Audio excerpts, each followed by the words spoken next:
Alabama's Mix 102.9. Hey, Lindsay Culver here. I want to tell you about an event going on this Saturday. It's Altoona Day, Saturday, May 14th. It's from 10 a.m. to 7 p.m. There's going to be a lot of great stuff going on. Music, dance groups, great food, beautiful arts and crafts, classic cars, various displays, attraction setups, and celebrity meet and greets along with everything else. You know, the celebrity meet and greet, you never know who you're going to get, and sometimes you get the rare opportunity to meet a great.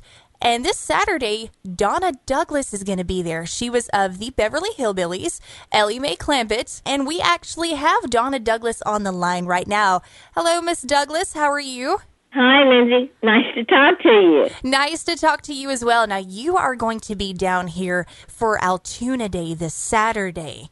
Yes, I'm looking forward to it. And I'll get to meet a lot of folks and everything. That'll be a lot of fun. Oh, yeah, we're looking so forward to having you. And, you know, you are mainly known as Elly Clampett from the Beverly Hillbillies, but you've done a lot. I know you did a lot. You started off as a model initially. Well, what I did, I went from home in the farthest north I'd been was Shreveport, Louisiana one time.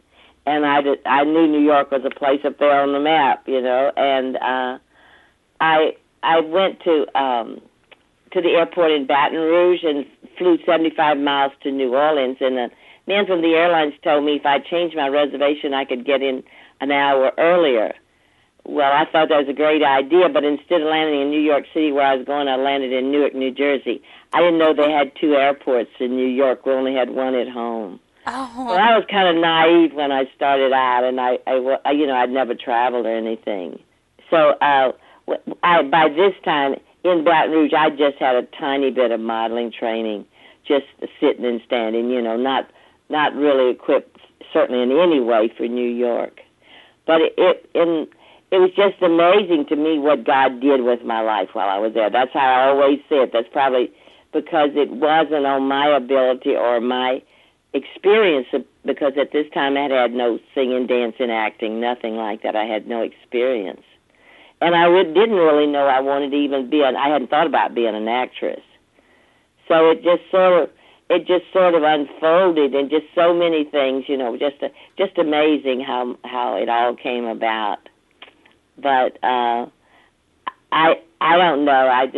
I'm very grateful. I really am. And so right now it's kind of my time to give back. You know, I travel quite a bit now, and I speak at churches and youth groups and ladies groups and work with young people and do parades, do Altoona Days and all kinds of things.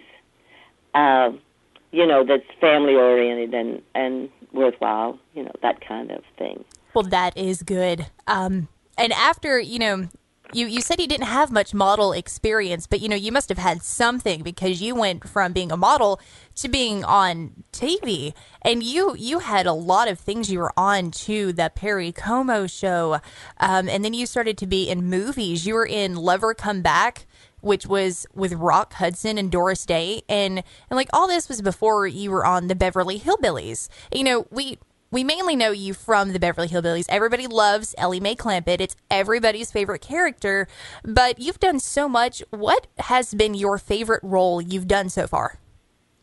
I did do, you know, before I did, but I had just, I came from New York. I had the opportunity of meeting some people introduced me briefly to a movie producer in New York, just very briefly.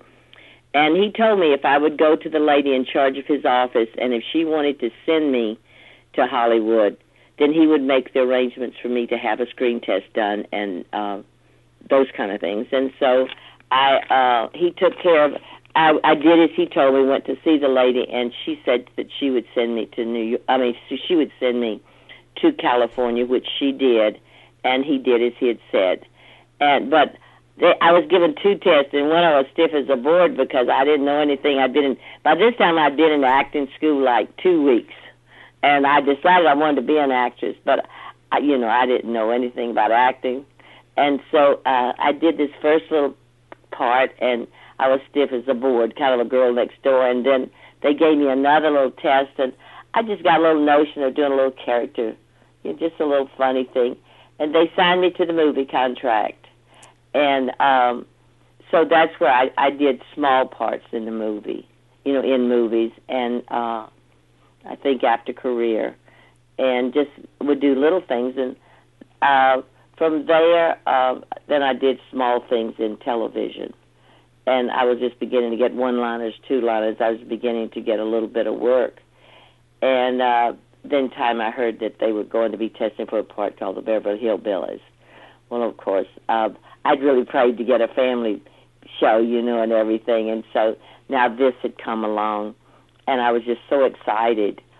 And that day I went up on the part, and the man said to me, "You reckon you could do this part?" That was Paul Henning, the creative producer of the show. And he said, "Do you think you could do this part?"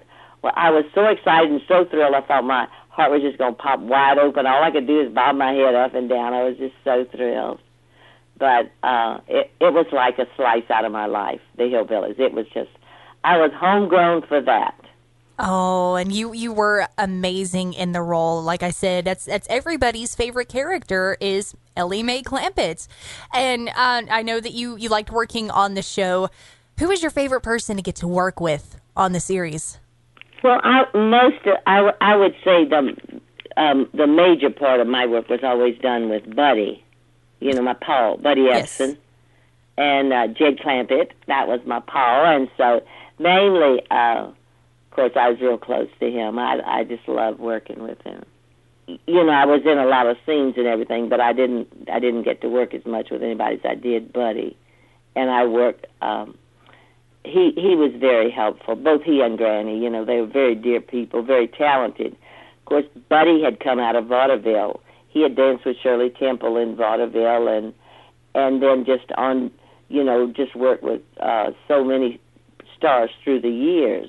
Audrey Hepburn did Breakfast at Tiffany's, and I later learned that he'd just done tremendous, work, westerns, and just so many things, which when I went into the show, I wasn't aware of all the things that he had done. You just kind of go in where you are, especially if you wasn't brought up a lot about show business and around show business. Of course, Granny, they were both very helpful. She had done the Toby shows. They'd have these little, like a little troupe of people, and they would travel from town to town they would play different parts. They'd move the parts around, and they were in the different towns, and they would do these little theater shows. And she did quite a bit of shows. She's known as Tim and Irene, and they did Toby shows, I guess, all over, right across the country. It was similar, I guess, to burlesque. No, not burlesque, but maybe. I mean, in the fact of doing on stage things, little things. But I'm sure it was family oriented back then. And, of course, Jethro and me, we were babies as far as acting. We just starting out. But we're all very grateful and just thrilled to death to be working. We're so happy about that. Of course, our show hit #1 the second week on national television. Wow. And we were #1 for 2 solid years. They talk about superstars today. We were #1 for 2 solid years, maybe dropped to second place once or twice. And we're in first, second, or third place for 5 years on national television. So we had it was just, they said nobody loved us but the people, I mean, everybody, everywhere. And it's run every day since then. Yes. Since we went off after 9 years, we went off the show. Now, as I said, it's run every day. Sometimes it's run 3 times a day. And people have told me, So it's amazing. I mean, it really is. Unbelievable. Unbelievable run. And now you have actually made the news very recently with Barbie and Mattel. They have released a Barbie that's actually got your image on it. And I know you said you couldn't talk much about it, though, but I did want to say that you're currently in the news for a lawsuit. No, I can't. No, there's not a lot that I have to say about it. I am not allowed to talk about it that much. And I'm still learning, the legal, shall we say, ramifications of it. I'm not that aware of it. It's going on. Okay. Well, thank you so much, Miss Douglas, for this opportunity to talk to you. It was absolutely fantastic. You can see Miss Douglas at Altoona Day this Saturday. Lindsay, sure has been nice visiting with you. Now, y'all be sure and stay tuned now, you know, at MIX 102.9. Y'all be sure and come back now, you hear?